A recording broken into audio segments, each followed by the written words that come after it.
I wanted to just touch on something quickly because I've seen this a few times in the workshop, and it's just a consideration that I want to make sure people are aware of, because obviously whenever we are setting these rigs up, we are trying to do it for maximum concealment.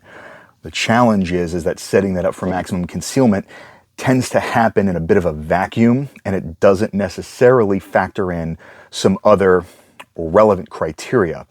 And so I'm going to get a little bit closer and kind of zoom in a little, because what I've seen some folks doing is when they're setting their rig up, what's happening is, to maximize concealment, they are actually kind of putting almost an FBI cant on the pistol, which helps to reduce a flat surface. But here's the less than ideal piece of that.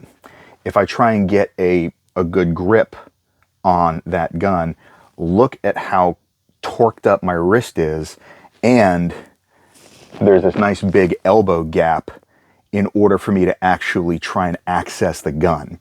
So from a standpoint where you are within typical defensive distances of somebody, that doesn't necessarily give you the retention, security, control, and power that you get if you maintain a neutral cant, or possibly even a slight rearward cant, where not only can you have a bit more of a locked wrist, but the elbow can stay tighter to the body, which then can help with preventing underhooks and some of the more combative oriented stuff. Because even if I try and keep my elbow pinned and I roll that back to the more forward canted option, this is not strong. Basically, the only real grip that I have on the pistol is my pinky and kind of my ring finger.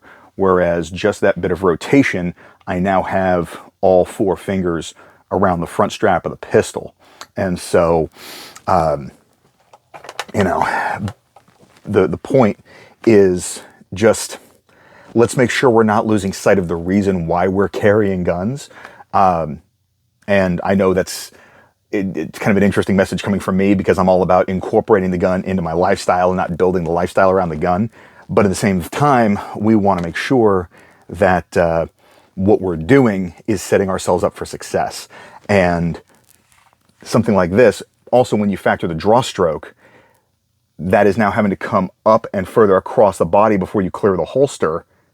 And so now it's this diagonal movement instead of straight up, or to like a thumb pectoral index and things like that. So biomechanics are a thing.